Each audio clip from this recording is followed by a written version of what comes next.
Oi, pessoal. Para entender tudo aquilo que está acontecendo no Brasil, que a gente vê todos os dias, tudo aquilo que está acontecendo no mundo, as categorias políticas usuais não são suficientes. A gente precisa de um enfoque que coloque em pauta o verdadeiro espaço da disputa política, da disputa pelo poder, que é, no fundo, a nossa mentalidade, o nosso pensamento, e entender, a partir disso, as novas estruturas de poder no Brasil e no mundo.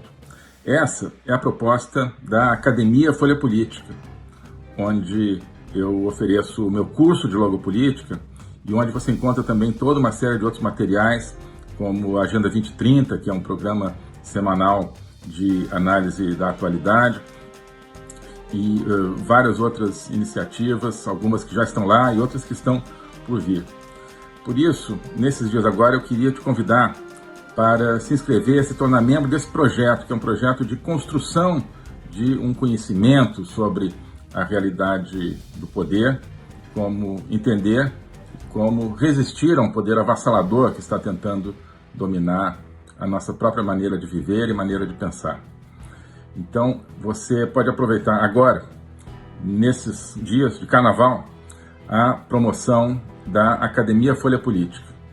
Nessa promoção, você, com R$ 336, adquire a anuidade completa da Academia Folha Política, com todo esse conteúdo que eu mencionei, o curso de Logopolítica, Agenda 2030 e vários outros materiais, inclusive materiais que vão ser introduzidos ao longo desse ano. Tá?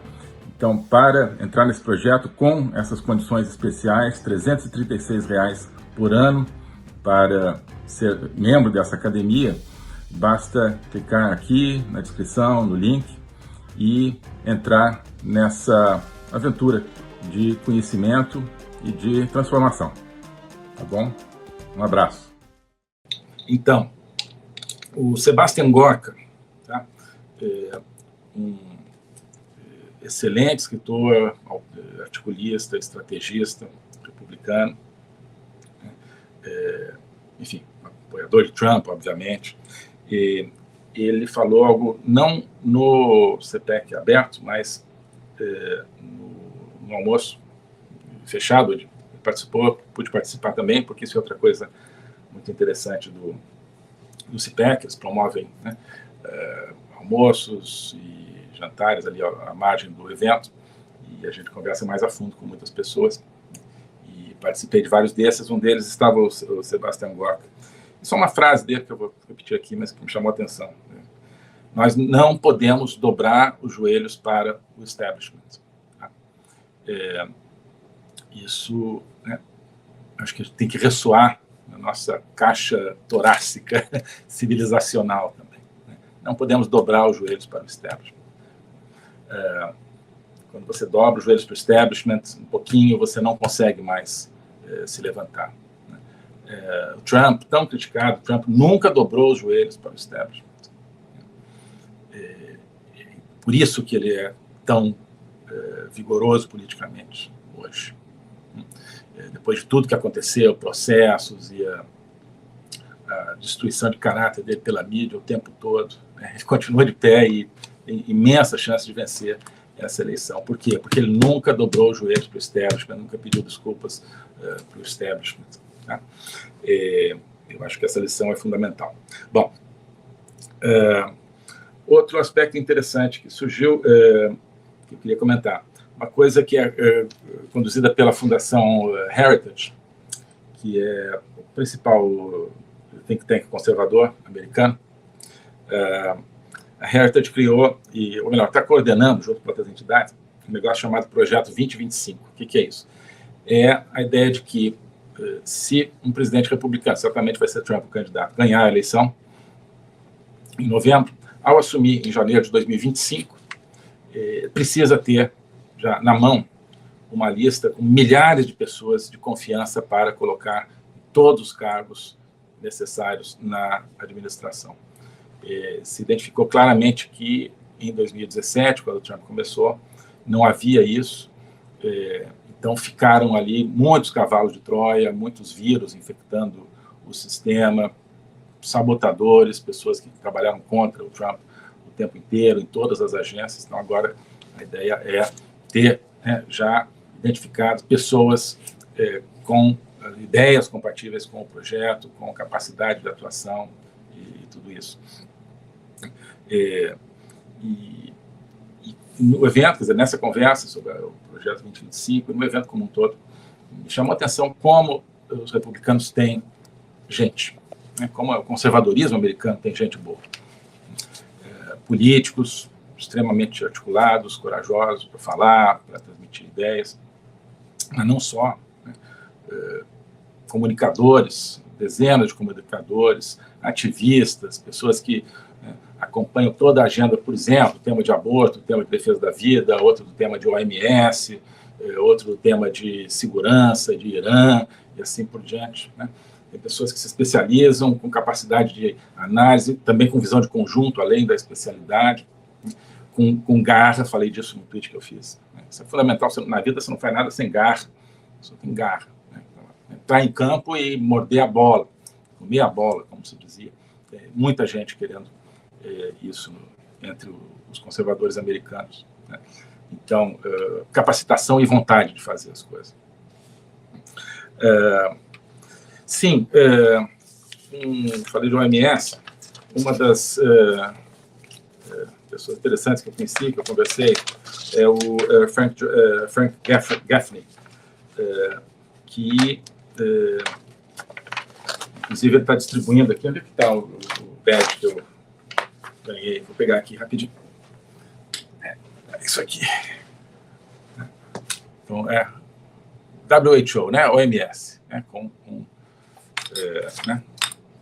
A taxa, né? Acabar com a OMS. Eu vou ler aqui um trecho de uma entrevista que ele deu, que ele estava distribuindo lá como um resumo do que ele propõe, né? Que tem a ver com a América Latina, não só com a OMC, com a OMS, perdão, com a Organização Mundial de Saúde. Aliás, isso, né, reiterando, nesse CIPEC você vê circulando pessoas que têm uma visão de conjunto do mundo, né?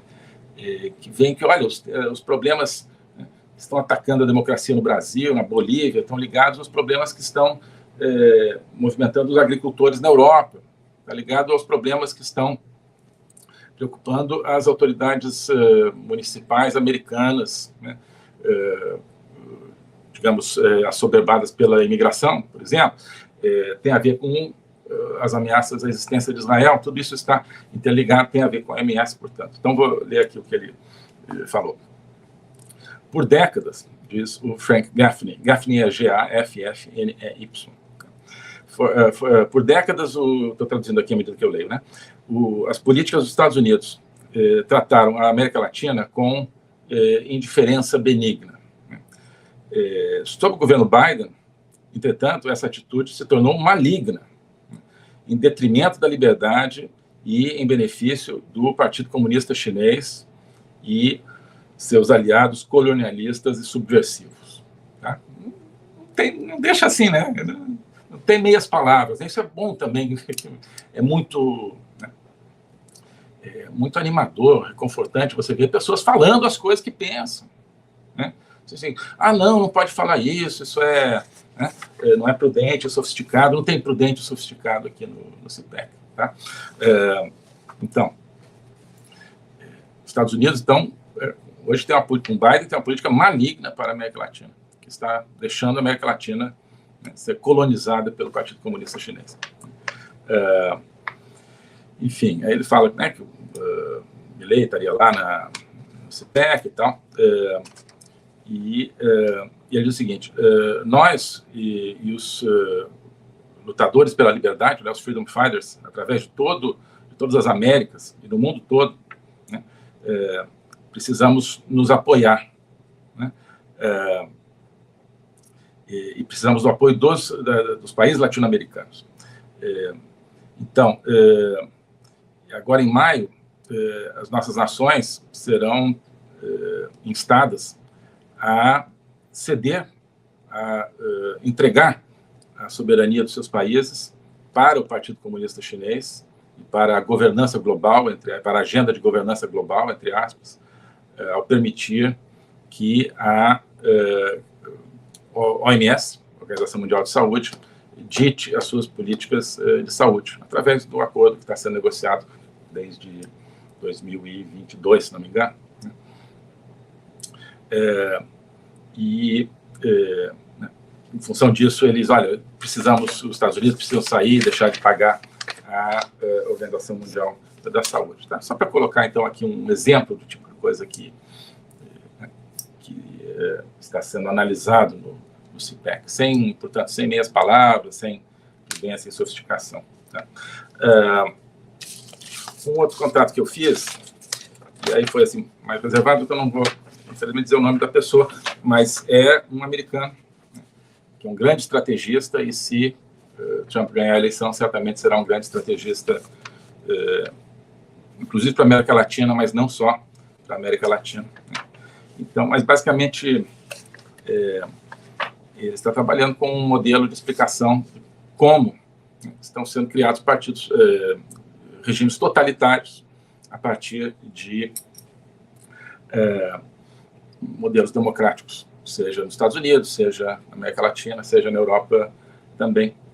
Então, ele vê que tem um catalisador, um grupo de catalisadores, pandemia, clima, são os principais, mas sempre está surgindo uma nova crise, daqui a pouco talvez uma nova pandemia, então tem os catalisadores. E você tem os instrumentos de manipulação que convergem com esses catalisadores nos momentos entregues ao público como momentos de crise, e vão criando um modelo totalitário. E entre esses instrumentos, ele coloca a criação artificial de divisões raciais e de ódios raciais, a imigração ilimitada, que está acontecendo nos Estados Unidos, que é focado nos Estados Unidos, mas se aplica totalmente a nós também, o enfraquecimento tudo que é polícia, também no Brasil, com a bandidolatria, soltura de bandidos e intimidação de policiais. Uma coisa muito interessante que ele identificou, a politização dos estamentos militares. Tá? Então, havia durante muito tempo, principalmente na América Latina, a ideia, ilusória ou não, de que os estamentos militares eram de direita, e hoje não. Está ficando claro que não, e os estamentos militares estão sendo puxados para apoiar essa agenda de transformação das nossas sociedades em regimes totalitários. E para dar alguns exemplos da transformação que esse catalisador e esses instrumentos promovem. Então, achei muito interessante que é uma substituição de Deus pelo Estado, pelo poder, como fonte da nossa reverência, digamos assim, digamos, a criminalização quase, ou a deslegitimação da propriedade privada, substituída por uma ideia de propriedade coletiva, a ideia da necessidade de regulamentação de tudo, enfim, a ideia de que uma sociedade não funciona se ela não for regulamentada, quando na verdade é o contrário, e, enfim, e vários outros pontos. Mas, enfim, então as pessoas estão pensando em conjunto, e estão pensando grande. Agora, tem muita gente pensando especificamente cada um desses pontos. O que fazer, por exemplo, com a politização dos estamentos militares, o que fazer com a politização da educação, o que fazer com a politização dos órgãos regulatórios, ou a hiperregulamentação. Então, vai desde o macro até o micro, obviamente. Tá?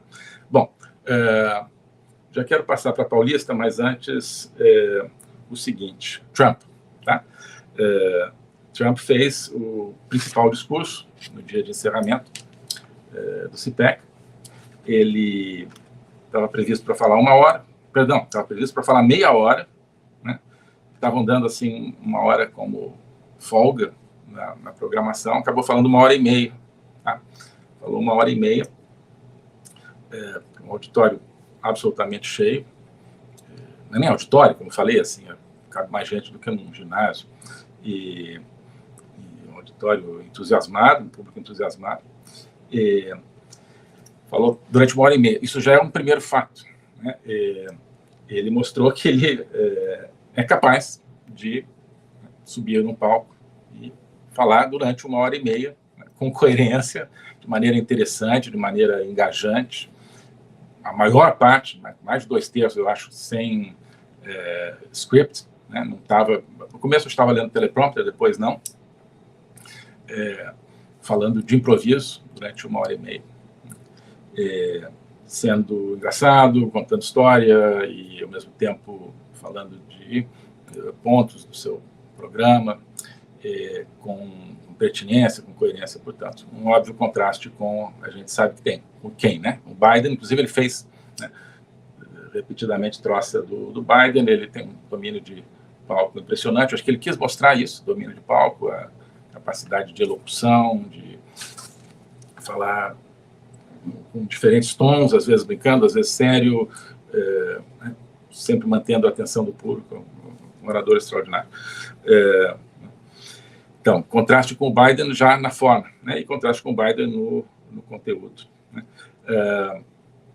Alguns aspectos. Primeiro, ele diz assim, o que a gente quer, o que os conservadores querem? Bom senso. Isso, eu não me lembro se eu publiquei, tem muito tweet que eu nunca publiquei, então um dia eu vou publicar todos os tweets que ao longo dos últimos anos eu pensei fazer e acabei não publicando, tá? Por uma razão ou por outra, mas eu não sei se eu cheguei a publicar um que dizia basicamente isso, que no tempo da pandemia, que a pandemia estava mostrando que a direita é o bom senso, né? E a esquerda é a radicalização, a histeria, o fanatismo. Então, ali na pandemia, bom senso, você isola algumas pessoas, outras não vai fechar a economia, não vai fechar a escola, e assim por diante, mas prevaleceu o fanatismo, a histeria. Enfim, então o Trump disse isso, né? Inspirado no meu tweet. Não, mas enfim, então eu fiquei feliz porque eu acho que é uma ideia que está no ar, né, de que, antes de mais nada, a direita é o bom senso, né? Também já pensei em caracterizar da seguinte maneira: o que a gente quer, né, conservadorismo? A gente quer que o mundo volte a ser normal, né? Pessoas, assim, andando na rua, trabalhando, indo para o restaurante, comendo, voltando para casa, com a sua família, assistindo televisão, né, indo ao cinema, né, produzindo, consumindo, comendo, se transportando, respeitando, obviamente, umas às outras, dentro da liberdade de cada um, escolhendo seus governantes, mas governantes com poder limitado pelas próprias pessoas, né? Isso, né, podia ser o normal, mas ficou praticamente como uma utopia do bom senso. E o Trump basicamente falou disso. O globalismo existe, é uma coisa concreta. Ele é composto pelo Great Reset, do Fórum Econômico Mundial, pelo projeto hegemônico da China, pelo programa de manipulação e conquista da América do Sul pelo Foro de São Paulo e outros elementos. E esses elementos, eles atuam uns em benefício dos outros, sempre, principalmente, através do controle da linguagem, porque o controle da linguagem é o controle do nosso pensamento. Então nós estamos tendo o nosso pensamento reprogramado, e essa reprogramação vai contra a nossa liberdade, vai contra a essência do ser humano. Isso é o globalismo. Com base nesse estudo, nessa experiência, é que eu criei o curso de Logopolítica.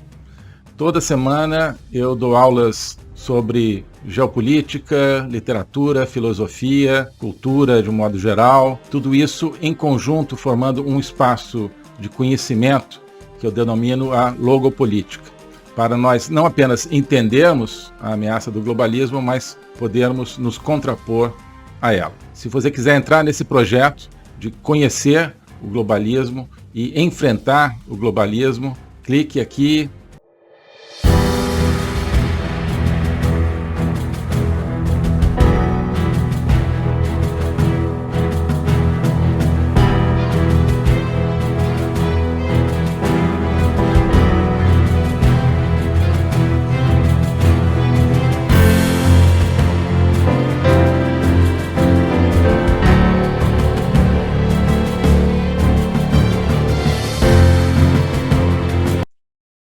Alô a todos. Hoje eu gostaria de falar sobre o meu novo curso de Logopolítica, onde eu vou colocar a versão completa daquilo que eu tenho a ensinar sobre o globalismo. O globalismo nas suas múltiplas dimensões: geopolítica, econômica, social, cultural, filosófica, dimensões que só podem ser entendidas em conjunto, e que só podem ser entendidas em conjunto a partir de uma perspectiva logopolítica, ou seja, uma perspectiva do logos. Logos é a essência do ser humano, é a racionalidade, mas é também a linguagem e a capacidade de se comunicar e de sentir a transcendência. E essa essência do ser humano está ameaçada e por isso a gente precisa entendê-la numa perspectiva logopolítica, portanto política, ou seja, que tem a ver com a discussão do destino, com a luta pelo destino. Portanto, logopolítica diz respeito à luta e ao combate pelo futuro da humanidade, pela essência do ser humano, que está ameaçada justamente pelo globalismo.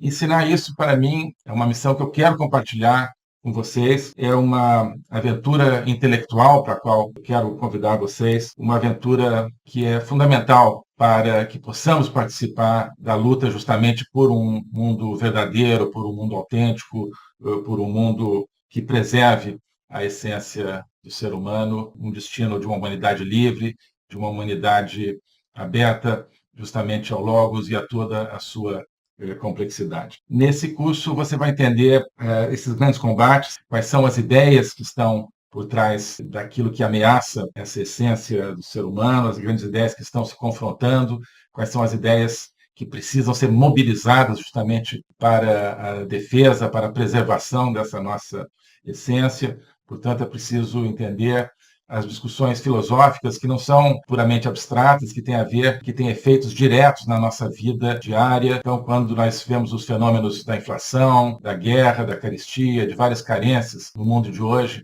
nós estamos diante, no fundo, de processos que têm a ver com as ideias. São as ideias por trás desses processos que determinam a sua problemática. Então, essa concepção de um ser humano sem essência, sem transcendência, que nós vemos hoje na nossa sociedade, essa concepção é que tem consequências dramáticas, inclusive na nossa vida material. Atrás dessa concepção existe um projeto de controle total, um projeto totalitário, de domínio. É por causa disso que nós assistimos hoje a fenômenos que nos parecem caóticos, que nos parecem desconectados, mas que vão acabando com a nossa liberdade, vão desestruturando a nossa sociedade, fazendo com que nós vivamos, mesmo dentro de países teoricamente democráticos, cada vez mais dentro de uma sociedade de controle. Então, nós hoje temos, você certamente tem, dificuldade de entender o que está acontecendo no mundo. Isso é decorrente justamente de visões parciais, que eu vou procurar cobrir e conectar. Então, não adianta entender apenas a economia, apenas conflitos militares, ou apenas algumas questões sociais. É preciso entender as ideias que querem dominar o mundo e as ideias que precisam ser resgatadas para que nós preservemos a liberdade do mundo. Então é isso que eu quero oferecer a você nesse curso de Logopolítica. Nós vamos estudar o conceito, a evolução, a manifestação do globalismo, na história recente, sobretudo, mas ao longo de toda a história humana, as ideias atuais que conformam o globalismo, elas são muito antigas, assim como as ideias de defesa e preservação da essência do ser humano também são antigas. Então nós vamos lá atrás, nos gregos, nos pré-socráticos, Platão, Aristóteles, e vários outros autores ao longo da história, procurar entender tanto as ideias da defesa do logos, da defesa da essência do ser humano, quanto as ideias que hoje ameaçam tão fortemente e tão incisivamente a nossa liberdade